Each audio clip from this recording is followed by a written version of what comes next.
नमस्कार। टीवी 24 की खास पेशकश रणनीति में आपका स्वागत है। रणनीति में हम चर्चा करते हैं संभागवार विधानसभाओं की। जी हाँ, जिस संभाग में विधानसभाएं हैं उन वहाँ क्या फैक्टर काम किया, किस तरीके की रणनीति से राजनीतिक दलों ने चुनाव लड़ा और वहाँ पर किस तरीके के परिणाम की आशा है, इन सब बातों पर चर्चा के लिए हमारा खास प्रोग्राम रणनीति, जिसमें हम आज बात करने वाले हैं सरगुजा संभाग की। सरगुजा संभाग, जैसे कि आप जानते हैं, छत्तीसगढ़ में सत्ता की चाबी बस्तर और सरगुजा को माना जाता है। उसमें सरगुजा काफी अहम रोल अब तक अदा करता आया है और यहाँ पर आती हैं 14 सीटें। तो एक संक्षिप्त परिचय प्राप्त कर लेते हैं सरगुजा सीट को लेकर। सरगुजा, जैसे कि मैंने बताया कि यहाँ पर जो है 14 सीटें आती हैं, जिलों की संख्या 6 है। 2018 में यहाँ पर पूरी तरीके से कांग्रेस का कब्जा था, बीजेपी का सुपड़ा साफ हो गया था और एक बड़े बढ़त की वजह से कांग्रेस को 68 सीटें हासिल हुई थी। उसमें सरगुजा संभाग ने अहम किरदार निभाया था। वजह यह भी थी कि टीएस सिंहदेव यहाँ से आते हैं और टीएस सिंहदेव मुख्यमंत्री के एक बड़े चेहरे के रूप में 2018 में कांग्रेस में काम कर रहे थे। ऐसे में यहाँ के लोगों ने उन्हें मुख्यमंत्री बनाने के लिए वोट किया, ऐसा भी कहा जाता है। ताकतवर मंत्री यहाँ पर टीएस सिंहदेव और अमरजीत भगत हैं। इसके अलावा ये अमरजीत भगत का जो अवैध गढ़ है जहाँ लगातार कांग्रेस जीतती रही है वो सीतापुर है। अगर हाई प्रोफाइल सीट की बात करें तो अंबिकापुर, सीतापुर, भरतपुर, सोनहत को वीआईपी सीटें गिना जाता है। बैकुंठपुर, रामानुजगंज, पत्थलगांव भी इस क्षेत्र की वीआईपी सीटें हैं। इस तरीके से बीजेपी की बात करें तो यहाँ रेणुका सिंह, गोमती साय जैसे बड़े लीडर जो हैं वो मैदान में हैं। रामउचार नेताम, विष्णुदेव साय जैसे कद्दावर नेता भी यहाँ की सीटों से गिने जाते हैं। सरगुजा संभाग के अंतर्गत आने वाली सीटों में प्रचार दोनों ओर से तगड़ा किया गया, जिसमें पीएम मोदी, अमित शाह और जेपी नड्डा शामिल थे बीजेपी की ओर से, और कांग्रेस की ओर से राहुल गांधी, खड़गे और सीएम भूपेश बघेल ने कमान संभाली हुई थी। बीजेपी को यहां वापसी की उम्मीद है और कांग्रेस यहां पर अपना इतिहास दोहराना चाहती है। इस तरीके से जो सरगुजा संभाग अब तक कांग्रेस के पक्ष में रहा उसे जीतने की कोशिश बीजेपी कर रही है। 14 सीटें हैं जो कि 14 की 14 कांग्रेस के पाले में हैं। तो ये एक संक्षिप्त परिचय इस पूरी सरगुजा संभाग की सीटों पर। अब इसकी चर्चा हम शुरू करते हैं। जिलेवार चर्चा करेंगे, अलग अलग जिलों में अलग अलग विधानसभाओं में क्या फैक्टर काम किया, इस पर बात करेंगे। मिल लेते उन मेहमानों से जो विशेषज्ञ के रूप में हमारे इस पूरी चर्चा में शामिल होंगे। हम बहुत स्वागत करेंगे। हमारे साथ चुनाव विश्लेषक के रूप में शामिल है मुरारी मिश्रा जी, बहुत स्वागत है आपका। हमारे साथ सरगुजा से जुड़ रहे हैं सुधीर पांडे जी, वरिष्ठ पत्रकार हैं, उनका बहुत बहुत स्वागत है। तो दोनों मेहमानों का स्वागत करते हुए चर्चा शुरू करते हैं। और जैसा कि मैंने बताया कि पहले सरगुजा जिले की सीटों पर चर्चा कर लेते हैं। 3 सीटें सरगुजा जिले की, लुंड्रा, अंबिकापुर और सीतापुर। एक एक करके टिप्पणी लेने का सिलसिला शुरू करते हैं, क्योंकि सरगुजा से हमारे साथ सुधीर पांडे जी जुड़े हैं, उनसे शुरुआत करते हैं। सुधीर जी, आपका क्या आकलन है सरगुजा जिले के इन 3 सीटों को लेकर? सरगुजा जिले की जो तीनों सीटें हैं वो प्रो कांग्रेस मानी जाती रही हैं, मतलब यहाँ पे कांग्रेस के परंपरागत वोटर ज्यादा रहे हैं। पर सीबन के बाद ये तीनों सीटें और ज्यादा मजबूत हुई हैं 2008 के बाद से।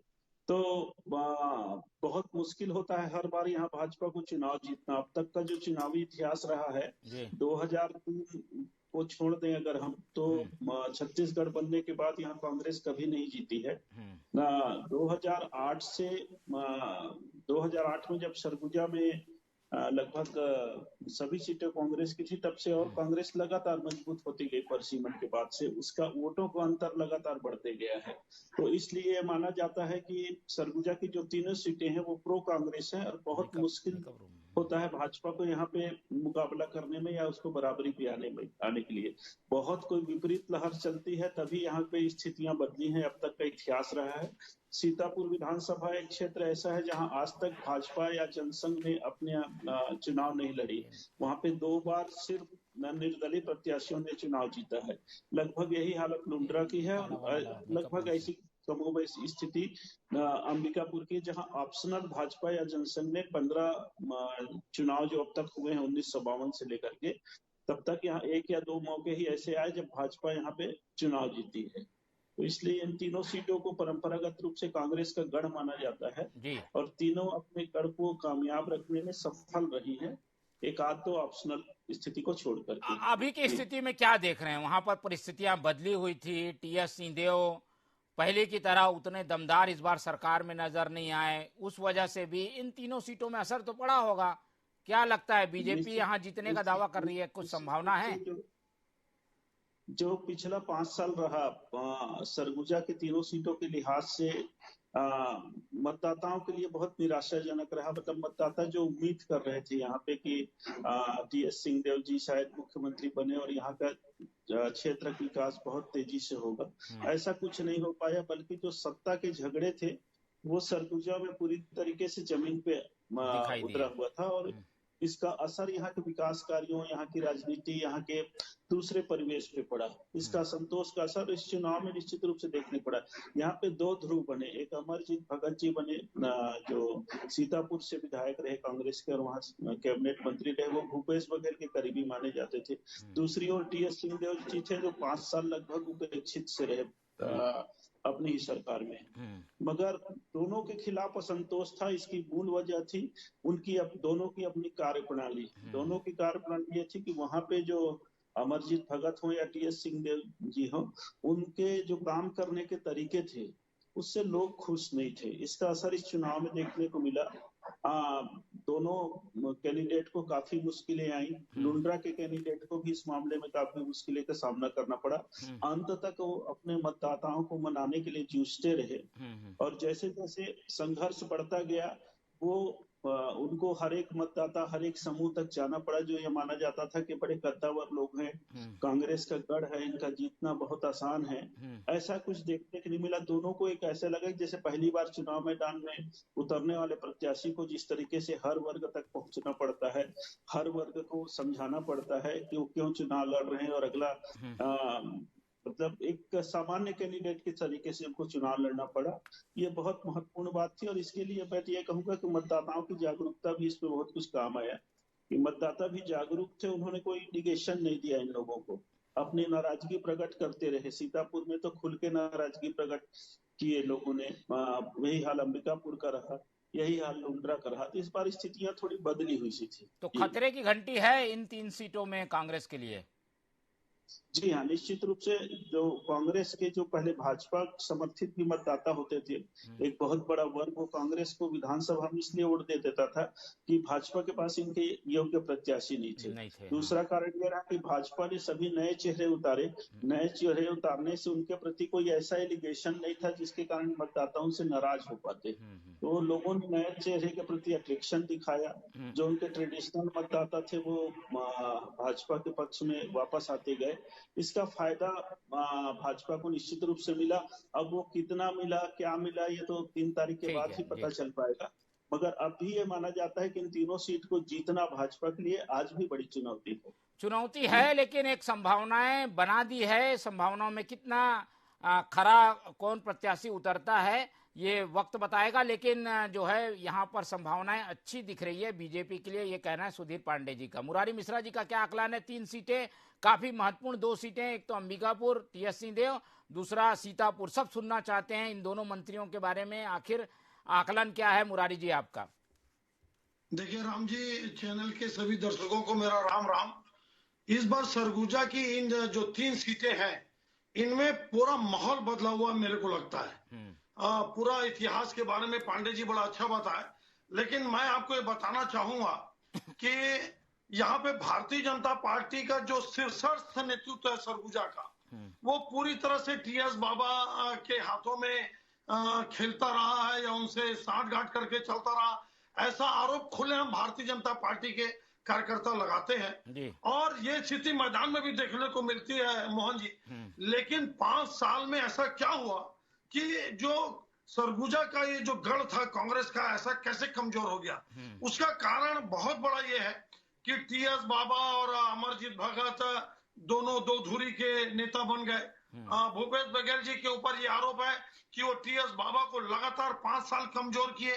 अमरजीत भगत के माध्यम से उन्होंने राजनीति की प्रतिद्वंदता को इतने चरम में पहुंचाया कि सरगुजा के जो आम लोग हैं वो भी बड़े निराश हुए और दोनों एक दूसरे की अदावत करता रहे। अमरजीत भगत को यह लगा कि मेरे साथ मुख्यमंत्री है तो चलो मैं टीएस बाबा राजा को चैलेंज देता हूं। अपने पैरेलल उन्होंने अपने कार्यकर्ता खड़ा करने का प्रयास किए। यहां तक आपको याद होगा कि कार्यालय का उद्घाटन भी दोनों लोग अलग अलग कर रहे हैं। अलग कर रहे थे। मतलब स्थिति इतनी भयानक थी मोहन जी कि इन भयानक लड़ाइयों का, आपसी कांग्रेस की लड़ाइयों का, जिसमें मैं हमेशा बोलता हूं कि कांग्रेस जो फंसी हुई है पूरे छत्तीसगढ़ में, खासकर सरगुजा में, उसका मुख्य कारण यह है कि ये दोनों मंत्रियों का अपने क्षेत्र में काम न करना, सक्रिय न होना और इतना खुली लड़ाई लड़ना, इतनी खुली लड़ाई लड़ना कि कार्यकर्ता आपस में गाली गलौज कर रहे हैं, लड़ाई झगड़ा कर रहे हैं। ये स्थिति 5 साल में देखने को मिला। अब स्थिति क्या है देखिए आप। मैं शुरुआत आपको करता हूं लुंड्रा से। लुंड्रा में 2 बार से है डॉक्टर प्रीतम राम जी, बड़े अच्छे नेता है, खूब डॉक्टर हैं, झोला लेके चलते हैं, जो गरीब आदिवासी बीमार होता है उनका इलाज करते हैं। लेकिन महापौर जो थे, देखिए अंबिकापुर से जुड़ी सीटें तीनों, लेकिन जो आपके प्रमोद मीन जी हैं, ये आपके कन्वर्टेड हैं, क्रिश्चियन है, इनको ईसाइयों का भी समर्थन मिल गया एक हिस्से का और भारतीय जनता पार्टी के समर्थकों का भी इनको, और अच्छे महापौर ये बने। आपका अंबिकापुर में, पूरे प्रदेश में इनका नाम कमाया, अंबिकापुर को पूरे देश में स्थापित किए। मेरे को लगता है कि लुंड्रा में इस बार जबरदस्त एंटी कमेंसी का फायदा प्रमोद मीन जी को मिल रहा है। दूसरा रही बात अमरजीत भगत का, मोहन जी आप आश्चर्यचकित होंगे, इतने बड़े मंत्री लगातार 4 बार से जीत रहे हैं और अपने क्षेत्र में सड़क, पानी, बिजली के लिए संघर्ष किए। बताइए आप, इनके एरिया में प्लांट आ रहा है, उस प्लांट के लिए लोगों ने महीनों महीनों धरना दिया। भाई इतने बड़े नेता आप, सत्ता आपके हाथ में, अगर उसके बाद अगर सड़क, पानी, बिजली के लिए जनता त्राही करे तो आप समझिए जो मध्य प्रदेश में देखने को मिला 1993 से 98 और 2003 तक, जब ये माना जाता था कि दिग्विजय सिंह जी ने मध्य प्रदेश, उस समय छत्तीसगढ़ भी था, कि बंटाधार कर दिया सड़क, पानी, बिजली को लेके। यही सीतापुर विधानसभा में रहा और राम कुमार टोप्पो जी एक फौजी होने के कारण दमदारी से, पूरी ताकत से चुनाव लड़े और यहाँ पे बहुत बड़ा उलटफेर ना हो जाए। कोई बड़ी बात नहीं है कि यहाँ पे बहुत बड़ा उलटफेर की पूरी संभावना है। अब आइए आप अंबिकापुर में। अंबिकापुर में टीएस बाबा है, राजा साहब है, इनका अपना रुतबा है, लोकप्रिय भी है, बड़े नेता है, सुलझे हुए नेता है, कोई इसमें 2 राय नहीं है। लेकिन लखनपुर, उदयपुर, अंबिकापुर ऐसे इलाकों में ये विधानसभा बटा हुआ है। और जो राजेश अग्रवाल जी हैं, ये बिल्कुल ठेठ अपना अंबिकापुर जो झारखंडी बिहारी स्टाइल जो होता है उसको अपनाते हैं। इनका एक वीडियो भी वायरल हुआ था, आपको याद होगा। तो ये लखनपुर के रहने वाले हैं और आपके उदयपुर एरिया से जनप्रतिनिधि रहे। पहली बार अंबिकापुर में टीएस बाबा भी मतलब कोई बहुत ज्यादा लोकप्रिय नहीं है। पिछले चुनाव में भी, पिछले 2-3 चुनाव में बाबा को जो बढ़त मिली वो उदयपुर से एक तरफा मिली। यही उनके जीत का बड़ा कारण होता था। मेरे को लगता है कि हार के लिए तो मैं नहीं बोलता मोहन जी कि टीएस बाबा हार जाएंगे, लेकिन आपको मैं बता दूं बहुत बुरी तरह फंसे टीएस बाबा अंबिकापुर में। बहुत नेक टू नेक फाइट में वो चुनाव जीत सकते हैं। मान के चलिए पूरा सरगुजा में इस बार माहौल बदला हुआ है और ये सिर्फ और सिर्फ कांग्रेस के अपनी अंदरूनी लड़ाई, कांग्रेस का खींचतान और 5 साल में इस लड़ाई और खींचतान के कारण लोगों का काम न कर पाना और विकास के काम में ध्यान न देना और क्षेत्र में सक्रिय न होना, ये मैं प्रमुख कारण मानता हूं। चलिए, तो ये दिलचस्प लड़ाई हमें देखने को मिलेगी, परिणाम का इंतजार हमें रहेगा। लेकिन विश्लेषण से जो बात समझ में आ रही है वो ये है कि सरगुजा जिला जो कि गढ़ था कांग्रेस का, वहां पर कुछ सेंधमारी की कोशिश हुई है। सफलता कितनी मिली है ये जनता तय करेगी। चलिए आगे बढ़ते हैं और अब हम बात करते हैं सूरजपुर जिले की, जहां पर 3 विधानसभा सीटें हैं, प्रेमनगर, भटगांव और प्रतापपुर। इन सीटों में जो मुकाबला है वो कांग्रेस के कद्दावर नेताओं के बीच है। क्या समीकरण बन रहे हैं, किस तरीके की स्थितियां हैं, पहले सुधीर पांडे जी से टिप्पणी ले लेते हैं। सुधीर जी, इन 3 सीटों पर क्या आकलन है आपका? सूरजपुर जिले की 3 सीटें हैं, प्रेमनगांव और प्रतापपुर। मतलब प्रतापपुर दो हिस्से में बटा हुआ है। आधा क्षेत्र जो है वो बलरामपुर जिले में है, आधा सूरजपुर जिले में है। भटगांव और प्रतापपुर सीटें जो हैं वो परिसीमन के बाद भी प्रो भाजपा मानी जाती हैं, मगर सही कैंडिडेट के चयन न होने, पिछले बार सीएम का लहर होने, ये दो वजह रही जिसकी वजह से वहां भाजपा को लगातार हार का सामना करना पड़ा। इस बार भी कड़े मुकाबले हैं। इस बार भाजपा ने दोनों सीटों पे पूरी तैयारी के साथ में मुकाबला कर रहे हैं। जैसे भटगांव सीट पे प्रो राजवाड़े जो वोटर होते हैं उनकी काट के लिए भाजपा ने भी महिला रजवाड़े प्रत्याशी चुनाव मैदान में उतारी है। दूसरी ओर जो रेणुका सिंह जी का गृह क्षेत्र था, प्रेमनगर क्षेत्र, वहां पे नए प्रत्याशी, नए गोड़ प्रत्याशी को, जिनका गोड़वाना पार्टी पर भी काफी प्रभाव था, उसको भाजपा का प्रत्याशी बना के चुनाव मैदान में उतारा है। खेल साय सिंह जी के खिलाफ में वहां पे एक एंटी इनकम्बेंसी लगातार 2 साल में उनके प्रति उदासीनता, उनके समर्थक जो कुछ नाराज थे, तो उनकी उदासीनता साफ साफ दिखी है। जो एक बड़ा वोटर, उनका की वोटर माना जाता था सामान्य वर्ग के और ओबीसी वर्ग के, इस बार वो थोड़ा हटे हैं उनसे, ऐसा कहा जा रहा है कि उनसे थोड़ा हटे हुए हैं वो वोटर।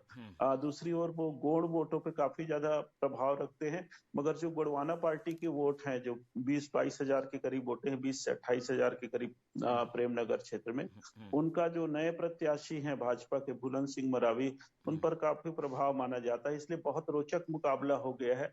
जो सीट आसान मानी जा रही थी कांग्रेस के लिए, इस बार प्रेमनगर की सीट आसान नहीं रह गई है। दूसरी ओर भटगांव है, भटगांव में इस बार दोनों रजवाड़ प्रत्याशी हैं। साथ साथ पुराने प्रत्याशी के प्रति थोड़ी नाराजगी है मतदाताओं में। नए प्रत्याशी को लेकर के रजवाड़ वोट बढ़े मिले हैं और जो भाजपा के वोटर हैं वो वापस लौट रहे हैं वहां पे। तो ऐसा माना जा रहा है कि वहां पे भी मुकाबला कड़ा होगा और हो सकता है कि परिणाम भाजपा के फेवर में आ जाए, ऐसा अनुमान लगा रहे हैं। मगर मैं अभी भी कहूंगा कि बहुत दिलचस्प लड़ाई है उन दोनों सीटों पे। तीसरी सीट है प्रतापपुर, जहाँ पे दोनों महिला प्रत्याशी हैं, दोनों नए प्रत्याशी हैं। वहां राम सेवक पैकरा और डॉक्टर प्रेम साय सिंह जी परंपरागत प्रतिद्वंदी रहे हैं। एक बार हारते थे और एक बार चुनाव में जीतते थे। तो इस बार दोनों नए प्रत्याशी आए हैं। दोनों के नए वोटरों पर प्रभाव दोनों का दिखने को मिल रहा है, मगर ये बेल्ट भी परिसीमन के बाद लगभग प्रो कांग्रेस हो गया था, तो ऐसा लग रहा है कि वहाँ कांग्रेस का पलड़ा भारी रहेगा। अब वो चुनाव परिणाम आते आते तक क्या स्थिति बनेगी ईवीएम खुलने के बाद, पर लोगों का अनुमान है कि प्रो कांग्रेस एरिया हर दोनों नए प्रत्याशी हैं, इसका फायदा मिलेगा। भाजपा यहाँ पे लगभग थोड़ी सी उदासीन रही, कांग्रेस में थोड़ा सा एक उत्साह बना उस क्षेत्र में नए प्रत्याशी आने के बाद से। ये दोनों नए तरीके के अंतर देखने को मिले और बड़ा तीनों सीटों पे बहुत रोचक मुकाबला है। रोचक मुकाबला है और एज मिलता दिख रहा है कांग्रेस को, ऐसा विश्लेषण में सुधीर पांडे जी के आया है। कितना इत्तेफाक रखते हैं मुरारी जी, आपके पास क्या फीडबैक है इस पूरी सीटों के लिए, इन 3 सीटों को लेकर?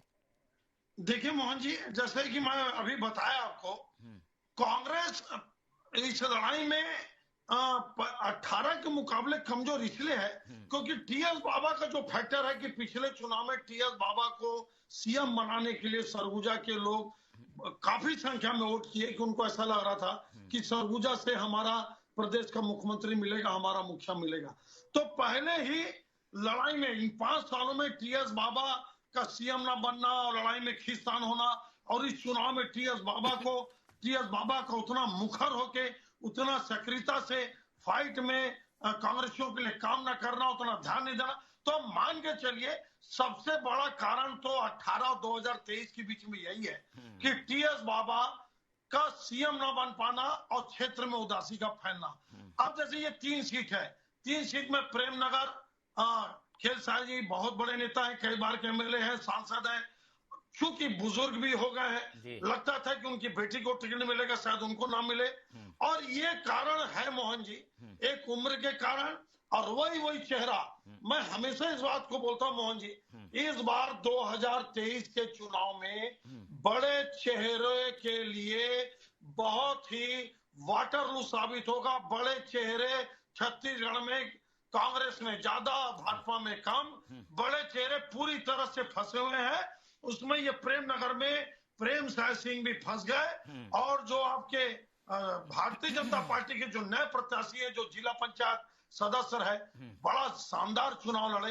ये सीट जबरदस्त फंसी हुई है, जैसे पांडे जी बताया, मैं बिल्कुल सहमत हूं, और यहाँ पे उलटफेर भी हो सकता है, मान के चलिए। भटगांव सीट आपको मालूम है सरगुजा क्षेत्र के भारतीय जनता पार्टी के संगठन के पुरुष माने जाते थे स्वर्गीय रविशंकर त्रिपाठी जी, वो यहाँ से एमएलए रहे, उनकी पत्नी यहाँ से एमएलए रही। ये सामान्य सीट है, अनारक्षित सीट है, लेकिन राजवार लोग का अपना यहाँ पे प्रभाव है।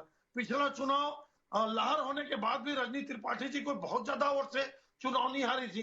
जैसे भाजपा के बड़े बड़े लोग 40,000, 50,000, 60,000 से हारे, वैसी हार नहीं थी। लेकिन यहाँ पे बीजेपी ने एक नया दांव खेला और राजवार समाज से उतारा। लक्ष्मी राजवाड़े जी के ये संगठन की नेता है, ये भी पंचायती राज की नेता है। जोरदार लड़ाई है। मैं आपको बता रहा हूँ मोहन जी, पारासनाथ रजवाड़े भी बहुत अच्छे नेता माने जाते हैं, लोकप्रियता में उनकी कमी नहीं है, लेकिन मान के चलिए ये भी सीट फंस गई है और बहुत बुरी तरह फंसी है। कोई भी चुनाव जीत सकता है। मेरे को लगता है महिला और नए प्रत्याशी होने का फायदा शायद भाजपा को मिल जाए। प्रतापपुर जैसे कि आपको मालूम है, इसका कुछ हिस्सा आपका रामानुज बलरामपुर जिला में आता है। यहाँ पे शकुंतला पोर्ते को भाजपा ने टिकट दिया। बहुत वकील है, बहुत दबंग महिला है, लेकिन यहाँ पे कांग्रेस से भी जिला पंचायत के अध्यक्ष है शिवचरण मरावी की पत्नी राजकुमारी मरावी जी।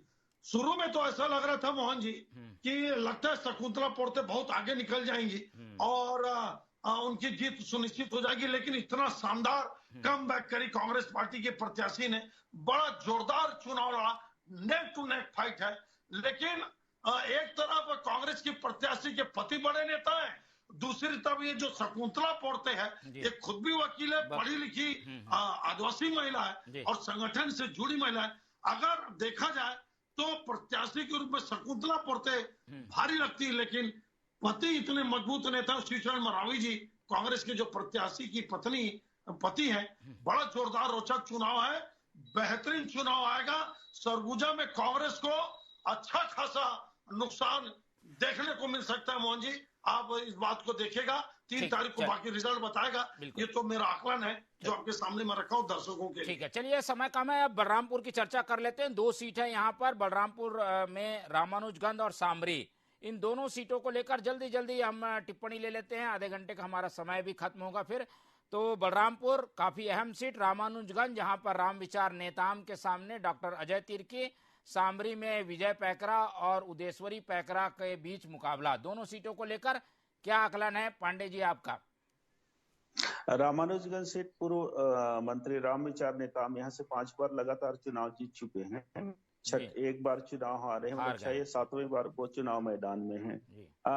काफी बड़ा प्रभाव है उनका, उनकी अपनी रणनीति है, अनुभव है। मगर इस बार बड़ा दिलचस्प ये देखने को मिला कि जो उनके परंपरागत प्रतिद्वंदी बृहस्पति सिंह, इनका टिकट जो काटी गई, उसके बाद टीएस सिंहदेव समर्थक जो अंबिकापुर के महापौर हैं डॉक्टर अजय तिर्की, वो भी अच्छे खासे वहां पे लोकप्रिय हैं। एक बहुत अच्छा फैक्टर वहां पे देखने को मिला कि मतदाताओं को जिस प्रकार बृहस्पति सिंह की गतिविधियों से नाराज थे, उसी प्रकार कुछ नेताम जी से भी नाराजगी थी। इसका असर देखने को मिला। उनके मुकाबले में उन लोगों ने डॉक्टर अजय तिर्की को ज्यादा पसंद किया। अब इस चुनाव में हार जीत की बात नहीं है, मगर लोग काफी तेजी से 15 दिन के भीतर वो जिस तरीके से चुनाव में ऊपर आए डॉक्टर अजय तिर्की, उसने सभी को, पूरे संभाग को चौंकाया है कि कोई भी प्रत्याशी 15 दिन के भीतर इतने बड़े नेता को इतनी बड़ी चुनौती कैसे दे सकते हैं। बहुत रोचक मुकाबला है, कुछ भी परिणाम वहां पे हो सकता है। वहां पे ज्यादातर पहले तो वो भाजपा की गढ़ मानी जाती थी, मगर परिसीमन के बाद ये सीट भाजपा की गढ़ नहीं रह गई। लगभग बराबरी का मुकाबला है वहां पे कांग्रेस और भाजपा का। और इस बार बड़े दिलचस्प परिणाम की वहां भी उम्मीद की जा रही है। मतलब जो हम लोग बड़े जो हार सकते हैं, जैसा कह रहे हैं मुरारी लाल जी, उनमें हम लोगों ने एक संभावना वहां पे भी रखी हुई है कि शायद रामानुजगंज की सीट फंस गई है और वहां कुछ भी परिणाम आ सकता है। लगभग यही स्थिति सामरी सीट क्या है। पहले वो कमर बाहुल्य सीट होती थी, भाजपा का गढ़ होती थी। लरंग साय जो पुराने थे उनके नाम पे ये सीट जानी जाती है, सामरी की सीट। वो परिसीमन के बाद वहां पे उराव मतदाताओं के बढ़ने और इससे उसको प्रो कांग्रेस हो गई थी। वहां पे भाजपा के लिए चुनौतियां बढ़ गई थी 2008 के बाद से। 2008 के बाद से जो राजपुर ब्लॉक है और शंकरगढ़ ब्लॉक का निचला हिस्सा है, ये कांग्रेस बेल्ट माना जाता है। दोनों नए प्रत्याशी थे वहां पे। जो चिंतामणि महाराज जी थे, गाहिरा गुरु के जी का जिनका प्रभाव था, वो कांग्रेस वोटों को लगभग बांट लेते थे, जो प्रो भाजपा वोट माने जाते थे सामरी के। तो इस बार चिंतामणि जी मैदान से बाहर है और लगभग भाजपा का साथ दे रहे हैं। मुकाबला दिलचस्प है, मगर जो सीटों का जो ट्रेडिशनल मतदाता है कांग्रेस के, वो ज्यादा प्रभावी है वहां पे। तो ऐसा लगता है कि रोचक मुकाबले के बावजूद वहां पे कांग्रेस थोड़ा अप हो सकती है अंतिम समय में। ठीक जी है, चिंतामणि महाराज को बदल दिया गया, इधर बृहस्पति सिंह को बदल दिया गया, उसके बावजूद इन दोनों सीटों में क्या स्थिति, थोड़ा कम समय में मुरारी जी जल्दी। देखिए, बृहस्पति सिंह जी बहुत बड़े नेता थे जिनकी टिकट आपसी गुटबाजी के कारण कांग्रेस में कटी। चिंतामणि भी उसी आधार पर उनकी टिकट कटी। रामविचार नेताम जी भारतीय जनता पार्टी के सरगुजा के बड़े चेहरा है, जोरदार लड़ाई है। मेरे को लगता है कि रामविचार नेताम को अनुभव का लाभ और उनका जो संसाधन है, टीम है, उसका लाभ उनको मिल सकता है। अजय तिर्की जी बड़े डॉक्टर हैं, दो बार के महापौर हैं, बड़े सज्जन व्यक्ति हैं, कहीं कोई दौरा नहीं है। लेकिन बृहस्पति सिंह जी अगर लड़ते तो मान के चलिए मोहन जी, कुछ भी हो सकता था रामानुजगंज में। सामरी की जहां बात है, टीएस बाबा के बड़े करीबी हैं विजय पैकरा जी, जोरदार लड़ाई है उद्देश्वरी पैकरा और विजय पैकरा जी में। मैं बराबर की लड़ाई मानता हूं। संक्षेप में यही बोलूंगा कि जितना भी ये 8 सीट की आप बात किए, 8 सीट में 0 सीट थी बीजेपी के पास। बहुत ताकतवर बन के कांग्रेस की गलतियों से, कांग्रेस की गुटबाजियों के कारण बृहस्पति सिंह का बाहर हो जाना, चिंतामणि जी का बाहर हो जाना और टीएस बाबा का 5 साल में वो सम्मान न मिलना, ये सब इशू थे। भारतीय जनता पार्टी सरगुजा में संगठनात्मक रूप से बिल्कुल मजबूत नहीं है। अगर हार होगी तो कांग्रेस की हार होगी और उसका फायदा भाजपा को मिलेगा। यही मैदानी इलाका भी बोलता है और सबकी यही राय है। तो हमने सरगुजा के 3 महत्वपूर्ण जिले सरगुजा, सूरजपुर और बलरामपुर की चर्चा कर ली और इसमें हमने 8 सीटों की चर्चा पूरी कर ली है। और 8 सीटों की चर्चा में जो स्थितियां बन रही हैं, फाइट कड़ी है, लेकिन उसके बावजूद जहां 0 थी बीजेपी, उसे कुछ ना कुछ गेन करने की संभावनाएं हमारे विशेषज्ञ बता रहे हैं। परिणाम कुछ भी हो सकता है, लेकिन विशेषज्ञ अपने विश्लेषण में इस तरीके का आकलन रखते हैं। फिलहाल हम आगे की चर्चा जारी रखेंगे, लेकिन इस पूरी चर्चा में हमारे साथ सुधीर पांडे जी जुड़े, उनका हम धन्यवाद करेंगे। मुरारी जी हमारे साथ बने रहेंगे। तो सरगुजा संभाग की इस चर्चा में हम अभी लेते हैं विराम, जल्द मिलते हैं आपको ब्रेक के बाद।